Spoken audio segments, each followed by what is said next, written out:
부조와 선지자 제27장 이스라엘에게 주신 율법. 시내산에서 장막을 친 지 얼마 되지 않아서 모세는 하나님을 만나기 위하여 산으로 올라오라는 부르심을 받았다. 그는 혼자 가파르고 험준한 산길을 올라가 여호와께서 임재에 계시는 곳을 나타내는 구름이 있는 곳으로 가까이 나아갔다. 이스라엘은 이제 하나님의 통치를 받게 될 교회와 국가로 조직되기 위하여 지극히 높으신 분과의 밀접하고 특별한 관계에 들어가게 될 것이다. 하나님께서는 모세에게 다음과 같은 기별을 백성들에게 전하라고 말씀하셨다. 나의 애굽 사람에게 어떻게 행하였음과 내가 어떻게 독수리 날개로 너희를 업어 내게로 인도하였음을 너희가 보았느니라.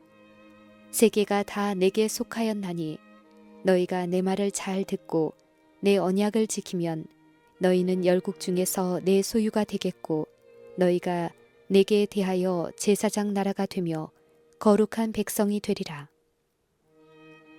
모세는 진영으로 돌아와 이스라엘 장로들을 소집하고 그들에게 하나님의 기별을 전달했다.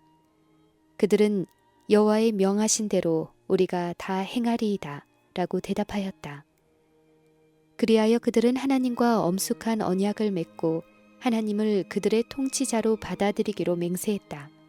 동시에 그같이 하여 그들은 특별한 의미에 있어서 그분의 지배를 받는 신민이 되었다. 그들의 지도자는 다시 산으로 올라갔다. 여호와께서 그에게 내가 빽빽한 구름 가운데서 내게 임함은 내가 너와 말하는 것을 백성으로 듣게 하며 또한 너를 영영히 믿게 하려 함이니라고 말씀하셨다. 백성들은 그곳까지 오는 길에서 어려움을 당했을 때에 모세와 아론을 원망했고 자기들을 멸망시키기 위하여 애굽에서 인도해냈다고 비난하였다. 그러므로 여호와께서는 그들 앞에서 모세를 영화롭게 하심으로 저들이 그의 교훈을 따르게 되도록 계획하셨다. 하나님께서는 당신의 율법을 선포하시는 행사가 그 율법의 탁월성을 감함하여 매우 장엄한 광경이 되도록 경영하셨다. 백성들은 하나님을 섬기는 것과 관련된 모든 것은 무엇이나 최대의 경외심을 가지고 대해야 한다는 깊은 인상을 받아야 했다. 여호와께서 모세에게 너는 백성에게로 가서 오늘과 내일 그들을 성결케 하며 그들로 옷을 빨고 예비하여 제3일을 기다리게 하라. 이는 제3일에 나 여호와가 온 백성의 목전에 시내산에 강림할 것임이니 라고 말씀하셨다. 이 몇 날 동안 하나님 앞에 나아가기 위하여 모든 사람들은 엄숙하게 준비하는 일에 그들의 시간을 바쳐야 했다. 그들의 몸과 의복에서 부정이 제거되어야 했다. 그리고 모세가 그들의 죄를 지적해 줄 때 그들은 마음의 부정을 깨끗하게 씻기 위하여 자신을 겸비하게 하고 금식하고 기도하는 일에 전념하여야 했다. 명령된 대로 모든 준비가 갖추어졌다. 하나님께서 주신 또 다른 명령에 순종하여 모세는 산 주위에 울타리를 치게 해서 사람이나 짐승을 막론하고 아무도 이 신성한 지역을 침입하지 못하게 했다. 누구든지 이 금령을 무시하고 그것을 만지기만 하여도 그 벌로 즉각 죽임을 당할 것이다. 제3일 아침 온 백성이 산을 쳐다보고 있을 때 산 꼭대기에는 빽빽한 구름이 덮였고 그 구름은 더욱 검어지고 짙어지면서 아래로 밀려 내려와 마침내 온 산은 어두움과 무시무시한 신비에 쌓여버렸다. 그 후에 백성들로 하나님을 만나도록 소집하는 나팔 소리와 같은 소리가 들렸다. 모세는 백성들을 인도하여 산 기슭으로 나아갔다. 짙은 흑암 속에서 번개가 번쩍이고 우레가 진동하여 그 소리가 주위의 산들에 메아리치고 또 메아리쳐 퍼져나갔다. 시내산에 연기가 자욱하니 하나님께서 불 가운데서 거기 강림하심이라. 그 연기가 옹기점 연기같이 떠오르고 온 산이 크게 진동하였다. 산 위에 여호와의 영광이 모인 군중의 눈에는 맹렬한 불같이 보였다. 그리고 나팔 소리가 점점 커졌다. 여호와의 임재의 표징이 심히 무서워 이스라엘 백성들은 공포에 질려 땅에 엎드렸다. 모세까지도 내가 심히 두렵고 떨린다고 외쳤다. 다음에 우레소리가 그치고 나팔 소리도 들리지 않았으며 온 땅은 고요해졌다. 한동안의 엄숙한 침묵이 지난 후 하나님의 음성이 들렸다. 수종하는 천사들에게 옹이 되어서 여호와께서 산 위에 서시고 당신을 두르신 짙은 흑암을 통하여 큰 음성으로 당신의 율법을 알리셨다. 모세는 그 장면을 여호와께서 시내에서 오시고 세일산에서 일어나시고 바란산에서 비추시고 1만 성도 가운데서 강림하셨고 그 오른손에는 불같은 율법이 있도다. 여호와께서 백성을 사랑하시나니 모든 성도가 그 수중에 있으며 주의 발 아래 앉아서 주의 말씀을 받는도다 라고 묘사했다. 여호와께서는 재판자와 입법자의 무서운 위엄으로서 자신을 나타내셨을 뿐 아니라 당신께서 그분의 백성의 동정 깊으신 보호자이심을 나타내셨다. 나는 너를 애굽 땅 종되었던 집에서 인도하여 낸 너희 하나님 여호와로라. 이스라엘 백성이 이미 그들의 인도자요 구원자로 알고 있는 그분, 그들을 애굽에서 인도해내시고 그들을 위하여 바닥 가운데로 길을 내시고 바로와 그의 군대를 멸망시킴으로써 자신이 애굽의 모든 신들보다 높으신 분임을 나타내신 그분께서 지금 당신의 율법을 반포하고 계셨다. 이 율법은 그때의 히브리 사람들의 유익만을 위해서 반포된 것이 아니다. 하나님께서 히브리 사람들을 당신의 율법의 수호자와 관리자로 삼으심으로 그들을 영화롭게 하셨으나 그것은 온 세계를 위한 신성한 위탁물로 간수되어야 했다. 십계명의 계율은 온 인류에게 적용되는 것이며 만민을 위한 교훈과 통치 원칙으로 주신 것이다. 간결하면서도 포괄적이며 권위 있는 십계명은 하나님과 이웃 사람에 대한 사람의 의무를 총망라하고 있으며 모든 조항이 다 근본적인 사랑의 대원칙에 기초를 두고 있다. 내 마음을 다하며 목숨을 다하며 힘을 다하며 뜻을 다하여 주 너희 하나님을 사랑하고 또한 내 이웃을 내 몸과 같이 사랑하라. 십계명 가운데는 이 원칙들이 구체적으로 표현되어 있으며 그것들은 사람의 상태나 환경에 적용할 수 있도록 되어 있다. 너는 나 외에는 다른 신들을 네게 있게 말지니라. 영원하시고 자존하시고 지음을 받지 않으신 분이시며 만물의 근원이시오 보전자이신 여호와께서만 최고의 존경과 경배를 받으실 자격이 있으시다. 사람은 어떤 다른 대상물에게도 그들의 애정과 봉사의 첫째 자리를 주는 것이 금지되어 있다. 하나님께 대한 우리의 사랑을 감소시키거나 마땅히 그분께 드릴 봉사에 방해가 되는 것을 우리 마음속에 품는다면 우리는 그것을 신으로 만드는 것이 된다.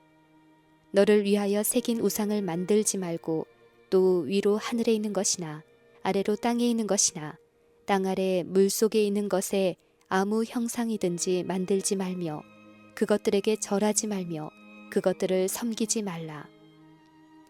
둘째 계명은 우상이나 그와 비슷한 것을 가지고 참 하나님을 경배하는 것을 금하고 있다.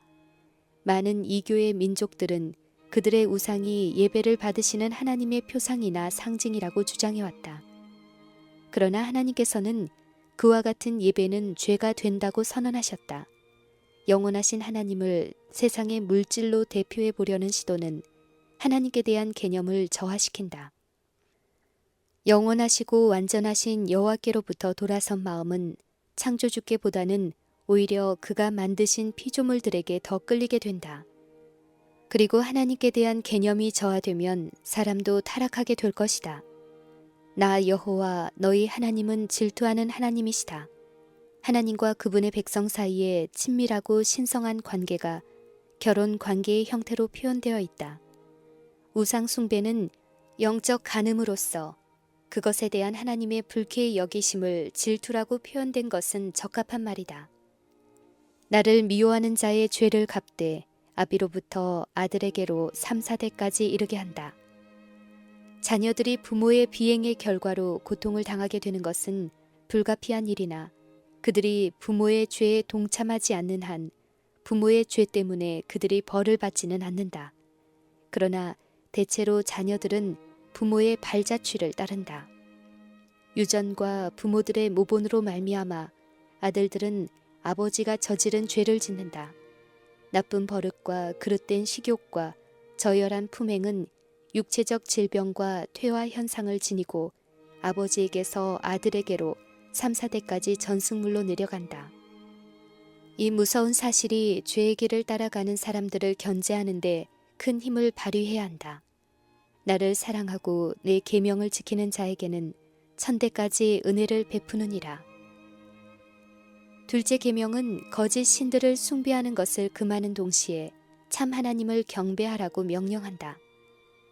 그분을 미워하는 자들에 대한 노여움이 3, 4대까지밖에 미치지 않지만 그분을 위해 충실히 봉사하는 사람들에게 천대까지 긍휼이 약속되어 있다. 너는 너희 하나님 여호와의 이름을 망령되이 일컫지 말라.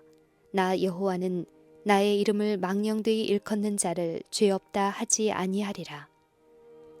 이 계명은 거짓 서약과 일반적인 맹세를 금할 뿐 아니라 우리로 하여금 하나님의 이름의 존엄한 뜻을 생각지 않고 경솔하고 부주의한 태도로 그 이름을 쓰는 것을 금하고 있다. 보통의 대화에서 부주의하게 하나님에 대하여 말하는 일과 사소한 문제로 그분께 호소하는 일과 그분의 이름을 자주 생각 없이 되풀이하는 일로 우리는 그분께 욕을 돌린다. 그 이름이 거룩하고 지존하시도다. 모든 사람은 그들의 마음이 그분의 존귀하신 품성을 깨닫고 깊은 감명을 받기 위하여 그분의 위엄과 순결함과 거룩함을 명상해야 한다. 그리고 그분의 거룩한 이름을 입 밖에 낼 때에는 존경하는 마음과 엄숙함으로 해야 한다. 안식일을 기억하여 거룩히 지키라. 엿새 동안은 힘써 내 모든 일을 행할 것이나 제7일은 너희 하나님 여호와의 안식일인즉 너나 내 아들이나 내 딸이나 내 남종이나 내 여종이나 내 육축이나 내 문 안에 유하는 객이라도 아무 일도 하지 말라. 이는 엿새 동안에 나 여호와가 하늘과 땅과 바다와 그 가운데 모든 것을 만들고 제7일에 쉬었음이라. 그러므로 나 여호와가 안식일을 복되게 하여 그날을 거룩하게 하였느니라. 안식일은 새로운 제도로서가 아니라 창조 때에 이미 제정된 것으로 소개되었다. 그것은 창조주의 업적을 기념하는 것으로 기억해서 지켜야 한다. 그것은 하나님을 천지의 창조주로 지적하고 참 하나님과 거짓 신들을 구별시켜준다. 제7일을 지키는 사람들은 그 같은 행동으로 그들이 다 여호와를 예배하는 자들임을 나타낸다. 그리하여 이 땅 위에 그분을 섬기는 사람들이 존재하는 한 안식일은 하나님께 대한 사람의 충절의 표가 된다. 이 넷째 계명은 10계명 중에 입법자의 이름과 직함이 들어있는 유일한 계명이다. 그것은 또 누구의 권위로 율법이 주어졌는지를 보여주는 유일한 계명이다. 그러므로 이 계명은 율법의 진정성과 구속력의 증거로서 그분의 율법에 찍힌 하나님의 인을 포함하고 있다. 하나님께서는 사람들에게 일할 수 있는 엿새를 주시고 그들 각자의 일을 이 엿새 동안에 하기를 요구하신다. 자비를 베푸는 행위와 꼭 필요한 일들은 안식일에도 허락됐으므로 병자와 고통당하는 자는 언제나 돌보아 주어야 한다. 그러나 불필요한 일은 엄격히 피해야 한다. 안식일에 내 발을 금하여 내 성일에 오락을 행치 아니하고 안식일을 일컬어 즐거운 날이라 여호와의 성일을 존귀한 날이라 하여 이를 존귀히 여기고 내 길로 행치 아니하며 내 오락을 굳지 말라. 여기서 그 금령이 끝나는 것이 아니다. 선지자는 사사로운 말을 하지 아니할 것이라고 말한다. 하나님께서는 안식일의 사업 문제를 의논하거나 계획을 세우는 사람들을 실제로 사업에 종사한 것으로 간주하신다. 안식일을 거룩히 지키기 위하여 우리는 세속적 성격의 일들을 생각하는 것조차도 피해야 한다. 그리고 그 계명은 우리 집 문 안에 있는 모든 것을 포함한다. 집안에 동거하는 사람들까지 거룩한 시간 동안에는 그들의 세속적 사물을 제쳐놓아야 한다. 모든 사람은 하나님의 거룩한 날에 자원하는 봉사를 통해서 그분을 영화롭게 하는 일에 연합해야 한다. 네 부모를 공경하라. 그리하면 너희 하나님 나 여호와가 내게 준 땅에서 네 생명이 길리라. 부모는 어느 누구보다도 자녀들의 사랑과 존경을 받을 자격이 있다. 그들의 보호 아래 위탁된 영혼들을 돌볼 책임을 지워주신 하나님께서는 부모들이 저희 자녀가 어렸을 때에는 그들에 대하여 하나님의 자리에 서도록 친히 정해놓으셨다. 그러므로 자기 부모의 정당한 권위를 거부하는 사람은 하나님의 권위를 거부하는 것이다. 다섯째 계명은 자녀들에게 그들의 부모를 존경하고 순종하기를 요구할 뿐 아니라 그들을 사랑하고 부드럽게 대하며 그들의 수고를 가볍게 해주고 그들의 명예를 지켜주며 노후에 그들을 부양하고 위로해 주기를 요구한다. 이 계명은 또 목사들과 나라의 통치자들과 하나님께서 권위를 위임하신 모든 사람들을 존경하라고 분부한다. 사도는 이것이 약속 있는 첫 계명이라고 말한다. 잠시 후에 가나안에 들어가기를 바라고 있는 이스라엘 백성들에게는 이 계명은 순종하는 사람들에게는 좋은 땅에서 오래 살리라는 공약이었다.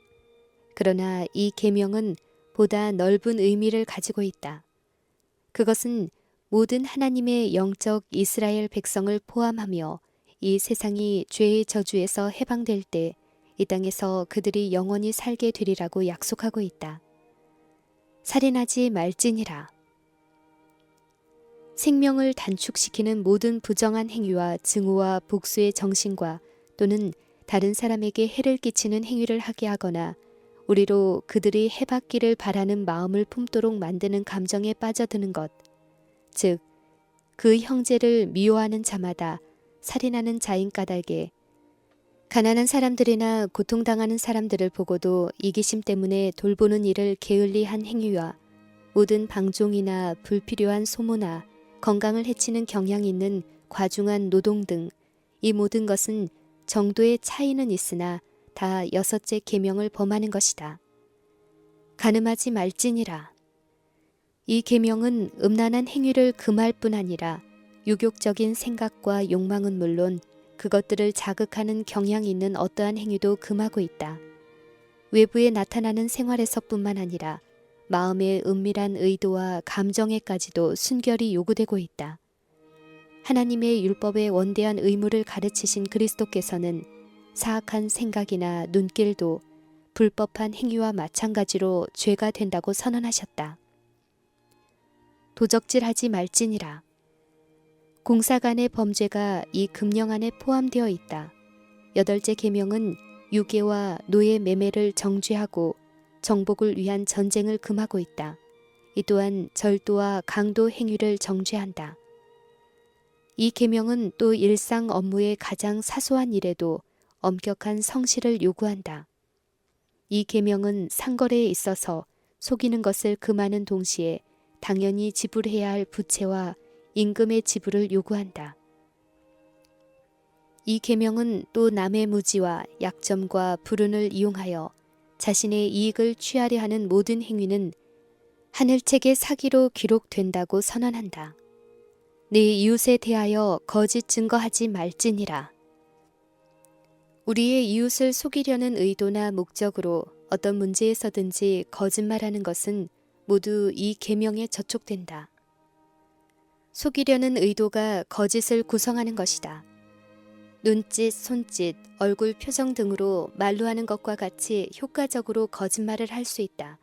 모든 고의적인 과장과 그릇되거나 과장된 인상을 전하려고 계획된 시사나 암시, 비록 사실일지라도 오해하게 만드는 방법으로 말하는 것은 거짓이다. 이 계명은 잘못 전하거나 나쁘게 추측하거나 비방이나 고자질을 함으로 이웃의 명망을 손상시키려는 모든 행위를 금지한다. 고의적으로 사실을 은폐하여 타인에게 손해를 입히는 일도 아홉째 계명을 범하는 것이다.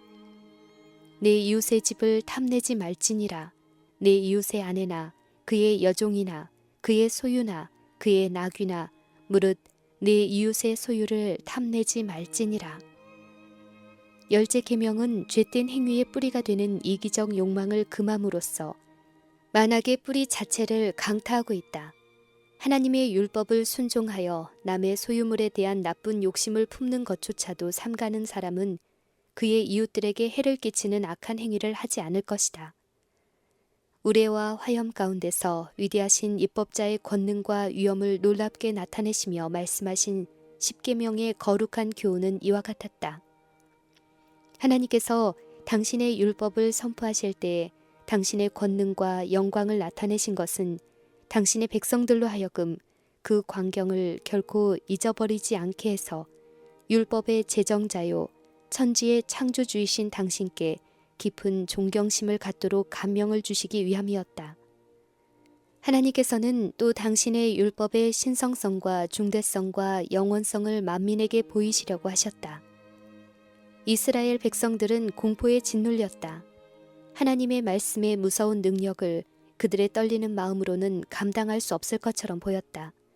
왜냐하면 하나님의 의의 대원칙이 그들 앞에 제시되었을 때 그들은 전에 없이 죄의 가증한 성질과 하나님의 목전에 있는 저희 자신의 죄를 통절히 깨달았기 때문이었다. 그들은 공포와 경외심을 가지고 그 산에서 물러갔다. 군중들은 모세에게 당신이 우리에게 말씀하소서 우리가 들으리이다. 하나님이 우리에게 말씀하시지 말게 하소서 우리가 죽을까 하나이다. 라고 부르짖었다. 지도자 모세는 두려워 말라. 하나님이 강림하심은 너희를 시험하고 너희로 경외하여 범죄치 않게 하려 하심이니라 라고 대답하였다. 그러나 백성들은 모세가 하나님의 계신 암흑으로 가까이 가는 동안 멀리 뒤에 남아 두려운 마음으로 이 광경을 바라보고 있었다. 백성들의 마음은 노예 생활과 우상 숭배로 어두워지고 저하되어서 하나님의 십계명의 원대한 원칙을 온전히 이해할 준비가 되어 있지 않았다. 그리하여 십계명의 의무가 더욱 잘 이해되고 시행되도록 하기 위하여 십계명의 원칙을 설명하고 적용하는 여러 가지 법들을 첨가해 주셨다. 이 법들이 율례라고 불리우는데 이는 그것들이 무한한 지혜와 공평으로 만들어졌을 뿐 아니라 법관들이 법에 따라 판결을 내리도록 되어 있었기 때문이었다. 이 법은 십계명과는 달리 모세에게 은밀하게 전달되었으며 그는 이것들을 다시 백성들에게 전달하였다. 이 법들 중에 첫째 법은 종들에 관계된 것이었다. 고대에는 죄수들이 때때로 법관들에 의하여 노예로 팔렸다. 어떤 경우에서는 채무자가 채권자에 의하여 노예로 팔렸다. 때로는 빈곤으로 인하여 사람들이 자신이나 자녀들을 노예로 팔 때도 있었다.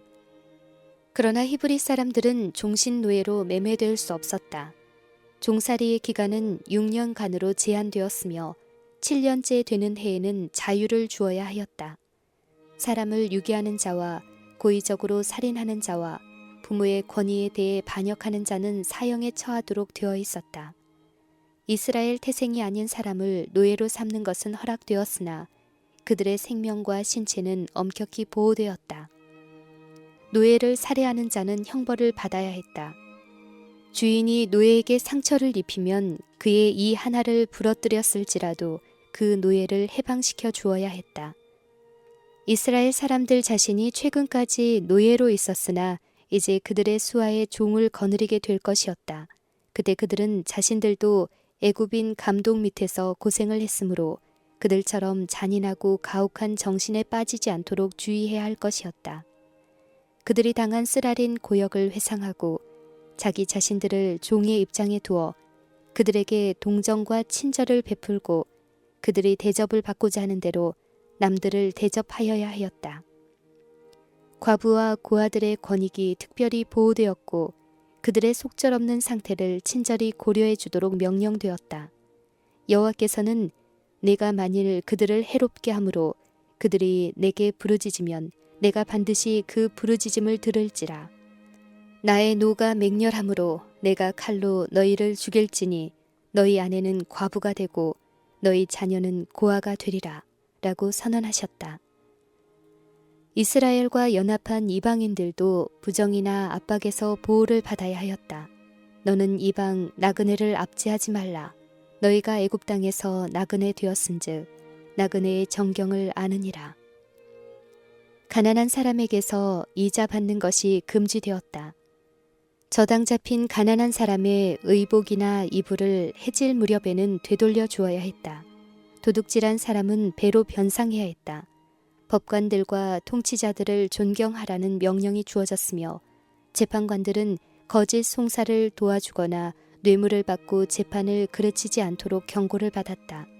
비방과 중상이 금지되었고 자기들의 원수에게까지도 친절한 행동을 하도록 백성들은 명령을 받았다. 다시 안식일의 신성한 의무를 백성들에게 상기시켜 주었다. 연례적인 축제들이 제정되었다. 그때에는 그 나라의 모든 남자들이 여호와 앞에 드릴 감사의 헌물과 그분의 축복의 첫 열매를 가지고 모이도록 되어 있었다. 이 모든 규정을 주신 목적이 진술되었다. 그것들은 단순히 전제적 주권을 행사하는 데서 유래된 것이 아니오 모두 이스라엘의 행복을 위하여 주어졌던 것이다. 여호와께서는 거룩하신 하나님의 인정을 받을 수 있도록 너희는 내게 거룩한 사람이 될지니라고 말씀하셨다. 이 법들은 모세에 의하여 기록되었고 국법의 기초로서 십계명과 함께 조심스럽게 보관되었다. 이것들은 이스라엘에 대한 하나님의 약속을 성취시킬 수 있는 10계명을 설명하기 위하여 주어졌다. 이제 여호와께로부터 그들에게 기별이 주어졌다. 내가 사자를 내 앞서 보내어 길에서 너를 보호하여 너로 내가 예비한 곳에 이르게 하리니 너희가 삼가 그 목소리를 청종하고 그를 노엽게 하지 말라. 그가 너희 허물을 사하지 아니할 것은 내 이름이 그에게 있음이니라. 네가 그 목소리를 잘 청종하고 나의 모든 말대로 행하면 내가 내 원수에게 원수가 되고 내 대적에게 대적이 될지라. 이스라엘이 방황하던 모든 기간 내내 그리스도께서는 구름 기둥과 불 기둥 속에 계셔서 그들을 인도하셨다. 오실 구세주를 가리키는 예표들이 있었던 반면에 또한 구세주께서 친히 현재에 임하셔서 백성들을 위하여 모세에게 명령을 주셨다. 그분은 그들 앞에 유일한 축복의 통로로 제시되었다. 산에서 내려와 모세가 여호와의 모든 말씀과 그 모든 율례를 백성에게 고하매 그들이 한 소리로 응답하여 가로되 여호와의 명하신 모든 말씀을 우리가 준행하리이다 라고 말했다. 모세는 이 서약을 백성이 지켜야 할 하나님의 말씀과 함께 책에 기록하였다. 그 후에 언약의 비준이 뒤따랐다. 산 기슭에 제단이 설치되고 그 곁에는 이스라엘 12지파대로 12기둥이 그들의 언약의 수락의 증거로 세워졌다. 그리고 이 제사를 위하여 선택받은 청년들이 희생 제물을 드렸다. 모세는 제물의 피를 제단에 뿌리고 언약서를 가져다가 백성에게 낭독하여 들려주었다. 이와 같이 언약의 조건들이 엄숙히 반복되었다. 모든 사람에게는 다 언약의 조건을 따르든지 아니면 거절하든지를 선택할 수 있는 자유가 주어졌다. 백성들은 먼저 하나님의 음성을 순종하겠다고 이미 약속했다. 그러고 나서 그 후에 그들은 그분의 율법이 선포되는 것을 들었다. 이 언약이 얼마나 많은 것을 내포하고 있는지를 알 수 있도록 하기 위하여 율법의 원칙들이 상술되었다. 다시 백성들은 이구동성으로 여호와의 모든 말씀을 우리가 준행하리이다 라고 대답하였다. 모세가 율법대로 모든 계명을 온 백성에게 말한 후에 피를 취하여 그 책과 온 백성에게 뿌려 이르되 이는 하나님이 너희에게 명하신 언약의 피라 하였다. 이제 여호와를 왕으로 모시는 선민의 국가가 창설될 완전한 준비가 이루어졌다. 모세는 너는 아론과 나답과 아비후와 이스라엘 장로 70인과 함께 여호와에게로 올라와 멀리서 경배하고 너 모세만 여호와에게 가까이 나오라는 명령을 받았다. 백성들은 산 기슭에서 경배하는 동안 이 택함을 받은 사람들은 산 위로 올라오도록 부름을 받았다. 70인 장로들은 모세를 도와 이스라엘을 다스려야 했다. 하나님께서는 그들에게 그분의 성령을 부어주시고 그분의 권능과 위대함을 나타내심으로 그들을 영화롭게 하셨다. 이스라엘 하나님을 보니 그 발 아래에는 청옥을 편듯하고 하늘같이 청명하더라. 그들은 하나님을 바라보지 못하였고 다만 그분의 임재의 영광을 보았다. 이 일이 있기 전에는 그들이 그런 광경을 보고 견딜 수 없었을 것이었다. 하나님의 권능의 발현이 그들을 두렵게 하여 그들을 회개로 이끌었다. 그들은 그분의 영광과 순결과 긍휼을 깊이 생각하고 그들의 묵상의 대상이신 그분께 더욱 가까이 나아갈 수 있었다. 이제 모세와 그 종자 여호수아는 하나님을 대면하도록 부름을 받았다. 그리고 그들은 한동안 부재 중일 것이었다. 그러므로 지도자 모세는 장로들의 도움을 받아 그의 직무를 대행하도록 아론과 홀을 임명하였다. 모세가 산에 오르매 구름이 산을 가리며 여호와의 명령이 시내산 위에 머물러 있었다. 하나님의 특별하신 임재의 증거로서 6일 동안 구름이 산을 가리고 있었으나 그분께 대한 계시나 그분의 뜻은 전달되지 않았다. 이 기간에 모세는 지존자의 아련실로 들어오라는 부르심을 기다리면서 머물러 있었다. 그가 너는 산에 올라 내게로 와서 거기 있으라는 지시를 받았다. 그의 인내와 순종은 시험을 받았으나 그는 살피기에 지치거나 그의 직임을 버리지 않았다. 이 기다리는 기간은 그에게 있어서 준비하는 기간이었고 자기 자신을 면밀히 살피는 시간이었다. 하나님의 총애받는 모세조차도 당장 그분의 앞으로 나아가서 그분의 영광의 발현을 견딜 수는 없었다. 그가 그의 조물주와의 직접 교통을 위하여 준비될 수 있기 전에 마음의 반성과 묵상과 기도로 자신을 하나님께 바치는데 엿새가 걸리지 않으면 안 되었다. 안식일이었던 제7일에 모세는 구름 속으로 부름을 받았다. 온 이스라엘의 목전에서 빽빽한 구름이 열리고 여호와의 영광이 맹렬한 불처럼 쏟아져 나왔다. 모세는 구름 속으로 들어가서 산 위에 올라왔으며 40일 40야를 산에 있으니라. 산상에서 체류한 40일에는 준비하던 6일이 포함되지 않았다. 6일 동안은 여호수아가 모세와 함께 있었으며 다 같이 만나를 먹고 산에서 흘러내리는 시냇물을 마셨다. 그러나 여호수아는 모세와 같이 구름 속으로 들어가지 않았다. 그는 밖에 머무르면서 모세가 돌아오기를 기다리는 동안 날마다 먹고 마시기를 계속하였다. 그러나 모세는 40일 동안 금식하였다. 산에 머물러 있는 동안에 모세는 하나님의 임재가 특별히 나타나게 될 성소를 건축하라는 지시를 받았다. 내가 그들 중에 거할 성소를 그들을 시켜 나를 위하여 지으라는 것이 하나님의 명령이었다. 세 번째로 안식일 준수를 명하셨다. 여호와께서는 이는 나와 이스라엘 자손 사이에 영원한 표징이며 나는 너희를 거룩하게 하는 여호와인 줄 너희로 알게 함이라. 너희는 안식일을 지킬지니 이는 너희에게 성일이 됨이라.